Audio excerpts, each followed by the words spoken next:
What if the most important question about Africa's future is not who sells it food, but whether Africa can produce enough of that food for itself?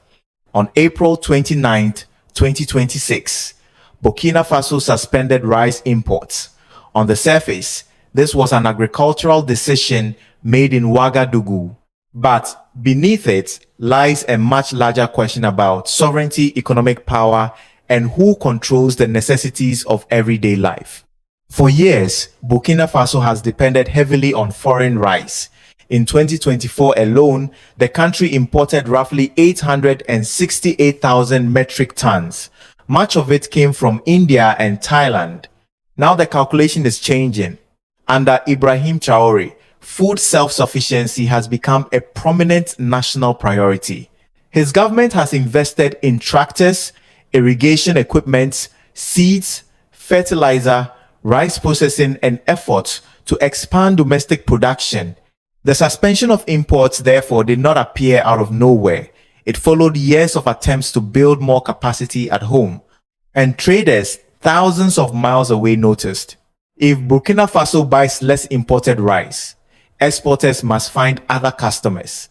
If Mali or Niger eventually pursue stronger domestic production as well, that calculation becomes more interesting.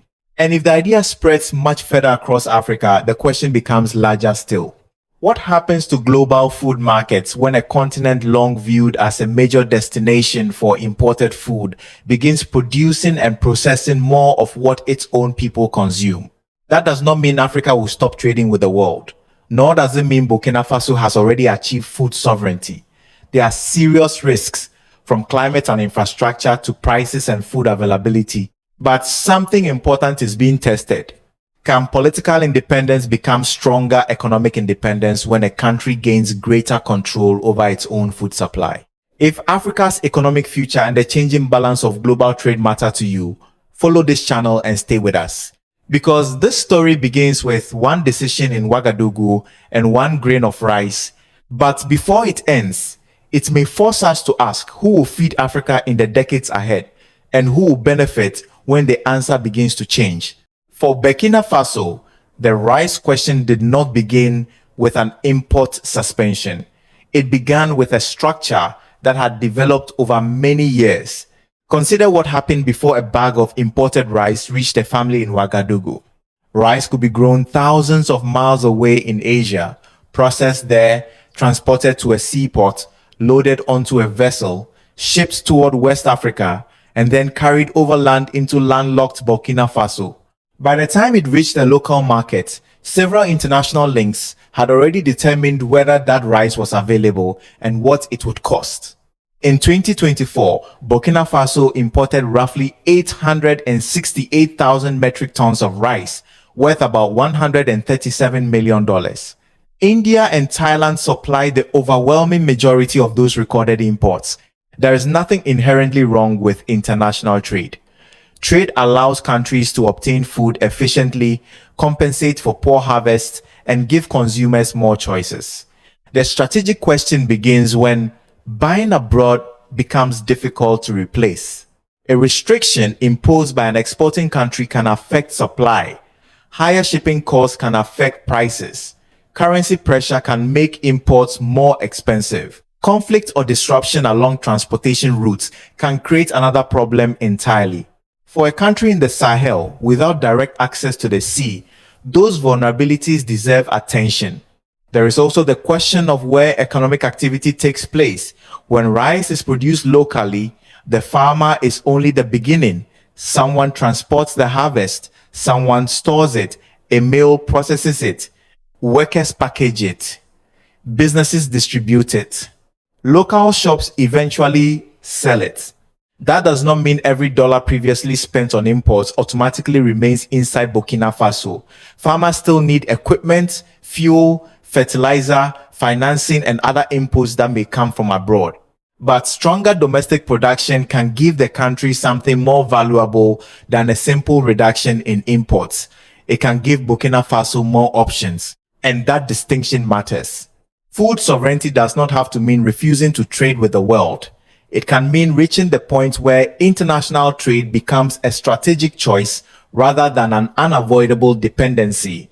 The next question then is whether Burkina Faso actually built enough domestic capacity before asking its market to rely more heavily on local rice. Before Burkina Faso suspended rice imports, its government had already spent several years trying to answer the harder question: could local farmers actually produce more? That effort became more visible in 2023 when the government under Ibrahim Traore elevated agricultural production and food self-sufficiency into a presidential priority. The strategy was not limited to asking farmers to work harder. It focused on some of the practical obstacles that had prevented production from expanding. In 2024, the government announced the distribution of 400 tractors, 239 power tillers, and 710 motor pumps. Farmers were also promised access to nearly 69,000 metric tons of fertilizer and 18,000 metric tons of seed. These numbers matter because food sovereignty cannot be created by speeches alone. A farmer may have fertile land, but without reliable seed, fertilizer, water, machinery, financing, and access to a buyer, expanding production can become a dangerous financial gamble. In the Sahel, where rainfall can be unpredictable, irrigation and water management become especially important. Burkina Faso also began paying greater attention to what happens after rice leaves the field. Rice must be cleaned, milled, sorted, stored, packaged, and delivered in a form consumers are willing to buy. In 2024, 20 optical sorting machines were provided to rice mills as part of efforts to improve the quality of locally processed rice. By the 2025 to 2026 agricultural season, official figures reported that total cereal production had risen substantially. But that figure must be treated carefully. Higher overall cereal production does not mean Burkina Faso had already become self-sufficient in rice. That distinction is essential. The government was building capacity, but the transformation remained unfinished when the import suspension arrived. And this is where the Burkina Faso experiment becomes more interesting than a simple protectionist policy. The real test is not whether a government can prevent foreign rice from entering the market. Governments can change trade rules with a document. The difficult test is whether local fields, irrigation systems, mills, warehouses, transporters, and businesses can replace enough of that supply without forcing ordinary families to pay the price. Ibrahim Traore did not invent Burkina Faso's ambition to become more self-sufficient in rice. Governments before him had already pursued that goal. What makes his role important is the way food production has been elevated into a broader argument about national sovereignty. Since 2023, agriculture has increasingly been presented not simply as a rural development issue, but as part of the country's ability to control its own future. That distinction matters. Political independence gives a nation its flag, government, and institutions. Economic independence is more complicated. A country can be politically sovereign while remaining highly vulnerable to decisions made elsewhere about food, energy, finance, technology, or transportation. Traore's agricultural program has attempted to reduce one part of that vulnerability. His government has supported machinery, seeds, fertilizer, irrigation, and expanded cultivation. But the strategy has also moved beyond the field. Rice mills have received equipment intended to improve processing quality. A presidential agricultural program has worked with 17 rice mills, connecting production with processing and national food reserves. That reveals the larger ambition. Growing rice is only the first step. If Burkina Faso grows the crop but cannot process, store, transport, and market it efficiently, much of the economic opportunity remains unrealized.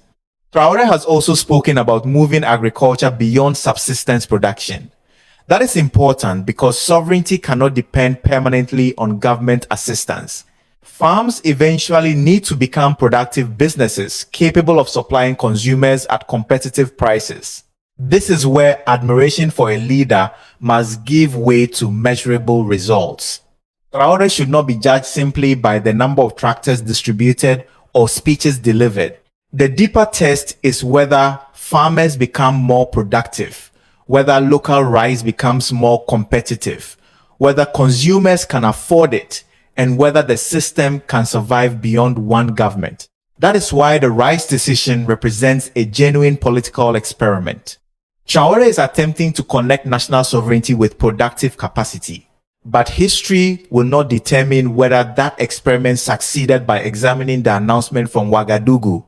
It will look at what happened afterward in the fields, mills, markets, and homes of Burkina Faso. Then came the decision that transformed an agricultural program into an international market signal. On April 29, 2026, Burkina Faso suspended rice imports across the country until further notice. Special import authorizations were also suspended, while existing valid authorizations received a transition period. The government presented the measure as a way to support the sale of rice produced inside Burkina Faso. For farmers, the logic was straightforward. Increasing production means little if imported rice continues to capture demand that local producers are being encouraged to supply. But the consequences did not stop at Burkina Faso's borders. Within a day, international commodity reporting was examining what the decision could mean for rice flows into West Africa and for exporters in Asia. Indian rice prices were already moving under broader market pressures, and reports noted a decline of about 5% around this period. It would be misleading to claim that Burkina Faso alone caused that decline. Global rice prices respond to many forces, including supply, inventories, competition, currency movement, and demand from numerous countries. The more important development was psychological. A buyer was changing his strategy. Imagine an exporter that expected part of his harvest to travel to Burkina Faso.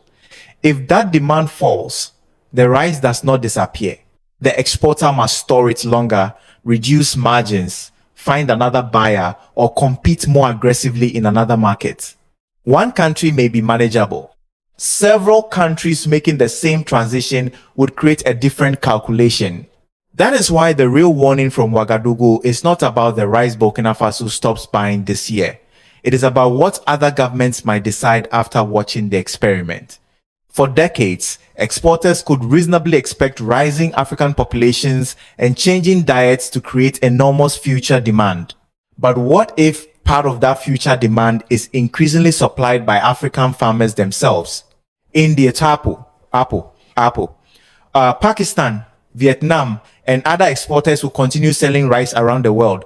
Global trade would not disappear. Yet, they could face a new competitor for African consumers. Not another exporting nation. Africa's own production. Now bring the story back from global markets to an ordinary bag of rice. When rice is imported, much of the production and processing has already taken place before the grain reaches Burkina Faso. But when that rice is grown locally, a larger chain of economic activity can begin inside the country. A farmer prepares the land and plants the crop. Workers help with harvesting. A truck carries the rice from the field. A storage facility protects it after harvest. A mill removes the husk and processes the grain. Other workers sort and package it. Distributors move the finished product to markets, where shopkeepers finally sell it to families. Each stage represents potential income. This is why food sovereignty is about more than replacing one foreign product with a local one. The larger opportunity is to build an entire domestic value chain around something millions of people already need. Burkina Faso has begun moving in that direction. Its agricultural program has worked with 17 rice mills, while equipment has been provided to improve the quality of locally processed rice. In March 2026, the World Bank also approved an agricultural transformation project worth about $215.9 million.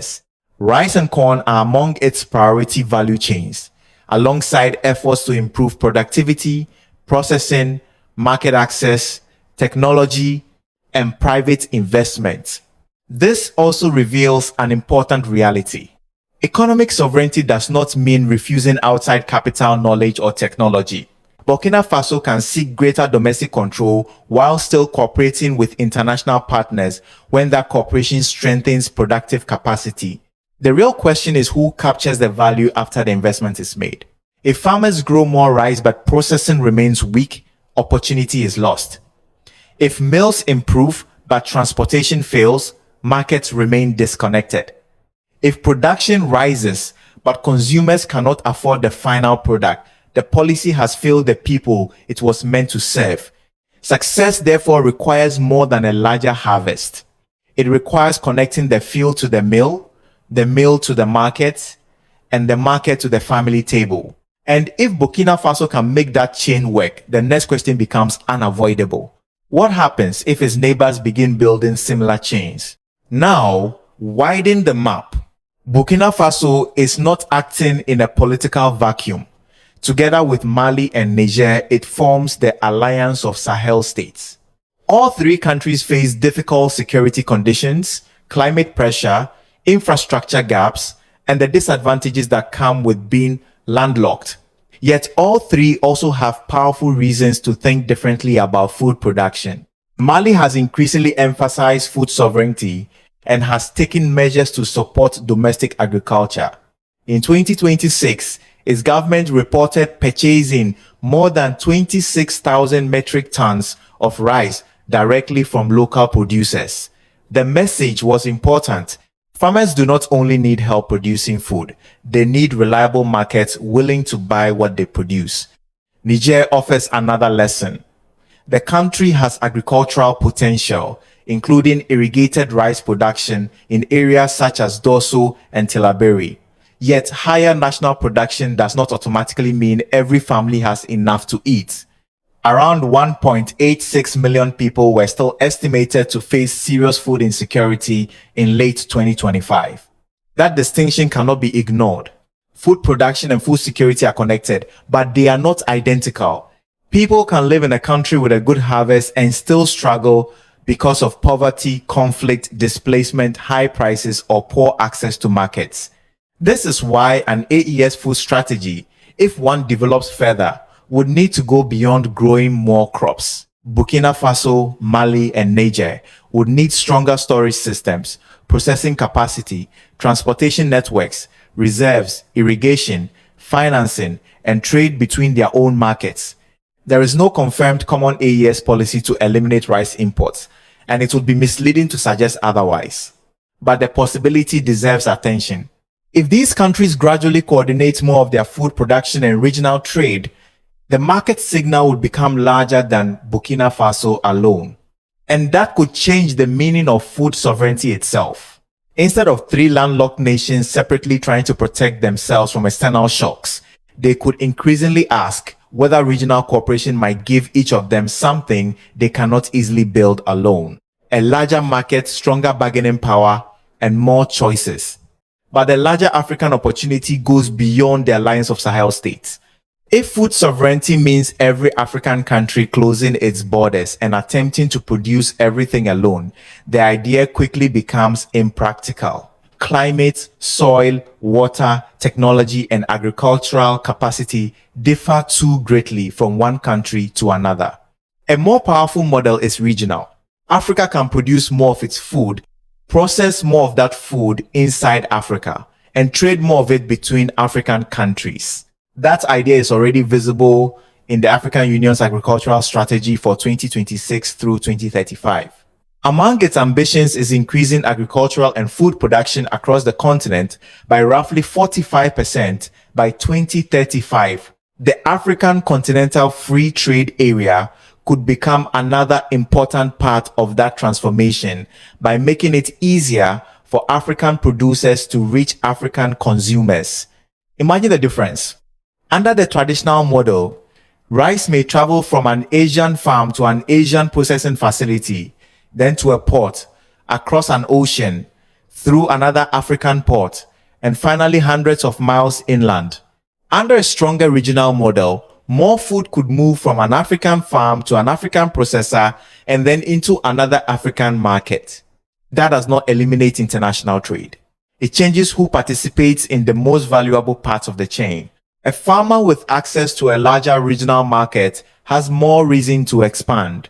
A processor serving several countries can justify larger investments. Transportation companies gain new routes. Warehouses become more valuable. Regional businesses gain customers beyond their national borders. This is where the idea becomes genuinely pan-African. The goal is not simply for Burkina Faso to buy Burkinabe rice or Mali to buy Malian rice. The deeper possibility is for African economies to become larger customers of one another. That would transform the question facing global exporters. They would no longer be asking only how quickly African food demand will grow. They would also have to ask how much of that growth African producers themselves will capture. And if that transition continues, Africa would not disappear from global trade. It could enter that trade from a stronger position, with more production, more processing, and more bargaining power of its own. There is, however, another side to this story. Food sovereignty can become dangerous if political ambition moves faster than agricultural reality. Burkina Faso remains exposed to drought, unpredictable rainfall, transportation problems, production costs, and weaknesses in storage and processing. If imports fall faster than domestic supply can replace them, ordinary consumers could face shortages or higher prices. In that situation, a policy intended to strengthen sovereignty could place additional pressure on the families it was designed to protect. This is also where international criticism must be separated carefully. Ibrahim Traore has faced serious criticism from Western institutions, media organizations, and human rights groups over political freedoms, civil society, security practices, and Burkina Faso's growing relationship with Russia. Those concerns should not simply be dismissed because his message of sovereignty is popular. But there is little evidence that Western institutions oppose Burkina Faso simply because it wants to produce more of its own food. In fact, the evidence complicates that argument. The World Bank has financed agricultural transformation in Burkina Faso, including projects involving rice production, processing, technology, and market access. The International Monetary Fund has also recognized stronger agricultural resilience as a way to improve food security and reduce the need for emergency food imports. So the real debate is more complicated than Africa against the West.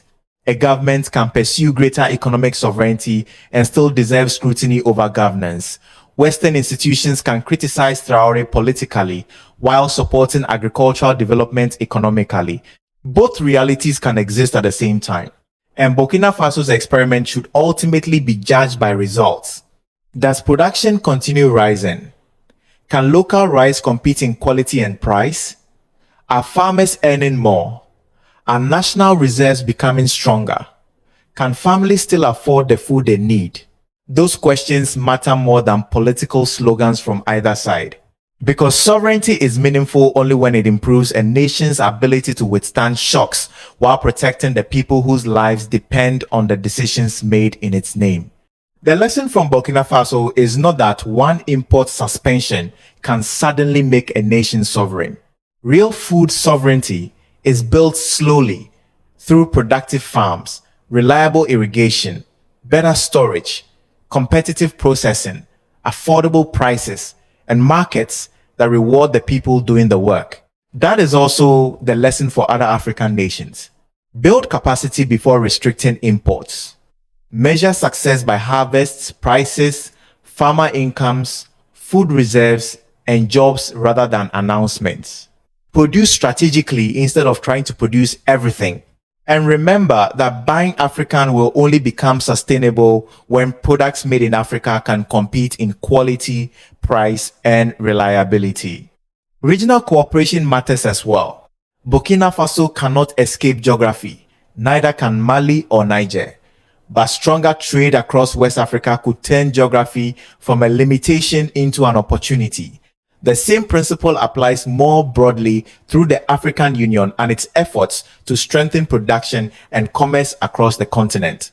For leaders such as Ibrahim Traore in Burkina Faso, Assimi Goïta in Mali, and Abdourahmane Tiani in Niger, the challenge is therefore larger than rejecting old dependencies.